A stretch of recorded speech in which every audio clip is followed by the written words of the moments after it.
Hello ladies and gentlemen, welcome back to another video on my channel. Today I am going over updated Modern Warfare and Warzone settings that I recommend using. Now these settings seem to change all the time, and that's why I'm making a new updated video on this so that you guys can be on top of your game. Now personally, I have been playing on PC lately, so any console players, please don't be confused. I will show you guys which settings are for y'all and which settings are more catered to PC. To start off, we are looking at the keyboard and mouse settings. There seems to be no universal settings when it comes to keyboard and mouse, but this is what I've been running. Honestly, it kind of takes a long time to figure out what you like on keyboard and mouse, so I can't truly recommend anything. But moving over to general, the first thing that we're looking at is the field of view, and this is only if you're playing on PC, whether you're using keyboard and mouse or the controller. This is going to be how zoomed in or out your screen really is. Now, I've seen a lot of people put this up much higher.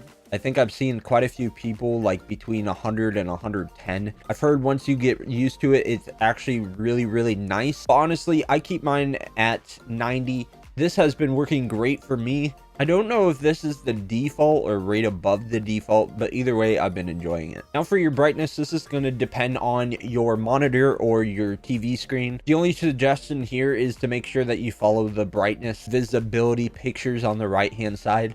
It truly does make a difference how the game looks. I've seen a couple people that just has this all the way down or all the way up, and it just looks horrendous. So make sure that you look at this right side and make sure that that is how yours looks or very similar to that. I don't really change any of the HUD settings. This is all going to be on PC anyways. Now we're going to be moving down to the HUD. This is also going to be for you console players. This is very universal.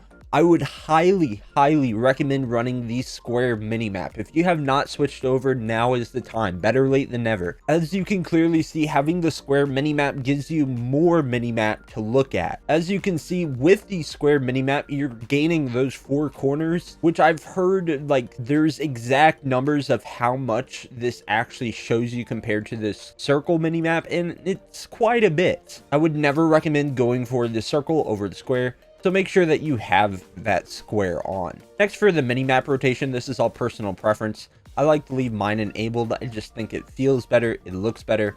Again, personal preference. Honestly, everything else here is really just if you're playing on PC. Over here, I just have the frames per second, server latency, and packet loss enabled. Again, this is only if you're PC, so that you can see that up in the upper left hand corner of the screen, as you can tell. Now moving on to graphics, this top stuff, again, this is all if you're on PC. If you head over to the render resolution, I just have this to the size of my monitor. It really doesn't make any more sense to have this higher or lower than that. I don't have a 1440p monitor, 4K monitor, none of that kind of stuff, so I just leave this at 1920 by 1080. I would recommend putting this to your monitor size. For aspect ratio, just leave that automatic. I would recommend having the custom frame rate limit at unlimited. Do not cap out on your PC if you're running PC once again. As for details and textures, I leave everything almost as high as you can get. This just makes it look a lot more beautiful, a lot more textured. The only setting that I really see people turn off is tessellation. This is going to be how really the geometry, as it mentions, or the ground looks. You'll be able to see cracks better, all that. So I just put that on near. I don't have it completely off. A lot of people do. Near works great for me. I mean, I don't really pay attention to the ground all that much. So overall, you don't really need it on all. Again, once again, high settings for the shadow map resolution. Disable your cache spot shadows and your cache sun shadows. Definitely not needed unless you have a slower PC. Ray tracing is only if you have a monster PC, in which I do not. This will bring your FPS way down. Seriously, way down. It might look a little nicer, but it's definitely not worth it if you don't have a really good PC. Now for my ambient occlusion, I have both on. And then moving on to post-processing effects. This is going to be really where we're getting into that console settings once again. For my depth of field, I have that enabled. But what we're really looking at here, which has not changed since Modern Warfare came out, is this world motion blur and the weapon motion blur. This is extremely important to have disabled, both of these, because this just makes your screen blurry when turning. And why would you want that? I don't know why this is in the game. I guess they think that it's supposed to look better. But think of it this way, when you're turning fast, if you have this enabled, it's going to make everything around you blurry, and you won't be able to see the enemies nearly as well. It's just truly not worth it for the world motion blur or the weapon motion blur. Make sure to have that disabled. It looks better on YouTube as well if you're a YouTuber or a streamer. Film grain I also have at 0. Once again, no idea why this is in the game. Definitely turn this all the way down. This creates little pixels all over the screen, and it's just overall really annoying. Moving on to audio, we have this audio mix. I keep this at home theater. This is what sounds best in my headphones. I've heard a lot of turning it to like boost high for headphones, so I would test out between those two to see which sounds best in your headphones and which you can overall hear things better with. For master volume, I have this at roughly 80%. I don't know why I have a 0.9 there. That's going to be personal preference. But overall, with music volume, I would have this pretty far down. You don't honestly need to hear music. And sometimes that can affect how you can hear footsteps or your teammates, which, I mean, that's not good. You want to be able to hear everything else as well as you can, so turning that down is super helpful. Along with the dialogue volume, the only reason that I would put dialogue volume up is if you're playing Warzone, because you'll hear when people are dropping in around you. Other than that, for multiplayer, sometimes I guess for S&D, it might be a little bit more helpful. But overall, I would have that about to where I have it, about half of your master volume. And then your effects volume, this is how you're going to hear those gunshots, your footsteps. That's going to be your highest volume. Extremely important to hear all of that. Make sure that you don't turn that too low. Now, voice chat, that's going to be PC. You can figure all that out. That's not complicated. That's just how you want to talk. Moving on to controller, this is where we're really getting into actual controller settings finally. I know. For the button layout preset, I run default. This is just because I run a scuff. If you don't run a scuff, I would probably recommend running tactical. This is for when you press down on that right thumbstick, you're going to be crouching or laying down. This makes it a lot easier to drop shot or slide around the map. But since, again, I run a scuff, I run default.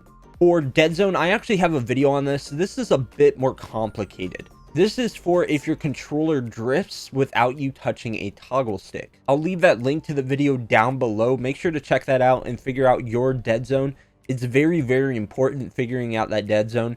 I've seen larger YouTubers just recommend leaving it at the default settings, and do not do that. The lower this Deadzone setting is, the easier it's going to be for you to have more precise movements with that toggle stick. Again, highly recommend that you check out literally any video. You don't have to check out mine. Check out any video on how to figure out that Deadzone, and honestly, that might help you a lot. Moving on to stick sensitivity, personal preference. Again, I run 5.5. I've always ran a little bit of a lower sensitivity just because I used to play competitive all the time, and they just, I don't know, they always recommended that lower sensitivity to be able to hit those shots a little bit easier. So that lower sensitivity is what I'm used to. So around 4.4, 5.5, that's what I would recommend. If you're straight multiplayer, you might want to turn this up a little bit, used to it, maybe 6, 7, you know, both 6, 7, just so that you can move around a little easier. As for my ADS sensitivity, for both my low zoom and my high zoom, I have at 0.9. This just makes it a little bit easier to hit those targets at a further range while aimed down sights. Next, we're looking at the aim response curve type. I always run linear. Linear is the way to go. This is the most consistent response curve type. Once again, I'll leave a video to something that explains this a little bit better down below. But honestly, standard and dynamic is a little bit more inconsistent, and linear is going to be your most consistent aim curve type. For controller vibration, I have this disabled. Again, this is more personal preference. A lot of pros have this disabled just because when you move your controller, or when your controller moves with this vibration, it can throw off your aim ever so slightly, and it's not really worth it. It might take you a couple games to get used to it, but after that, you're never going to go back to it. Aim assist, this is something that a lot of people have been talking about. have this on focusing. If you are a controller player, have this on focusing. As you can see, this is a strong, it's honestly super strong. I'm surprised they haven't nerfed this yet. A strong aim slowdown that also kicks in when narrowly missing targets. This makes it extremely easy to hit those shots on any target, just about at any range. It is so overpowered, and I just switch over. Trust me. For scale aim assist with FOV, again, this is only if you're on PC. I have this disabled, not really needed in my opinion. I leave all this on defaults. Aim down sight behavior, default. Equipment, default. Now with this, use reload behavior. If you're multiplayer, I would recommend just leaving on this tap to reload. If you're Warzone, definitely change this to contextual tap. This makes it so you just can tap to pick up an object, open a door, open loot boxes, and it makes it a lot faster to get around and just pick up everything that you need. One thing to keep in mind when you're running contextual tap is that you have to just tap after you use this. If you're holding it down, it's going to reload. So if you're trying to open a door by holding it down, or trying to open a loot box when just holding this down, it's not going to open those loot boxes, open that door. You're not going to be able to pick up objects. So make sure to just tap. Do not use this for multiplayer. It's extremely annoying. You can't reload when having score streaks up in the air like VTOLs or anything that you can personally use or call. You'll be trying to reload in the middle of a gunfight and pick up weapons off the ground, and it's just not worth it. Now for my movements, I always have this on hold. I've heard a lot of people do tap as well, but personal preference, hold works best for me. Auto move forward, I would just disable this. You can use this for Warzone maybe, but not worth it. Auto sprint disabled. I have my vehicle camera recentered enabled, and my parachute auto deploy disabled. This gives me a little bit more control in, of course, ground war and Warzone. Anything else that I did not cover, I left it more to personal preference, but this is the main settings that you need to be running right now. Trust me. Again, let me emphasize on that focusing aim assist, extremely important. Again, I hope that you guys enjoyed this updating settings. If it has helped you in any way, shape, or form, please consider dropping a like and subscribing. It helps me more than you guys know. Anyways, as always, I love you guys, I appreciate you guys, and I will see y'all in the next one.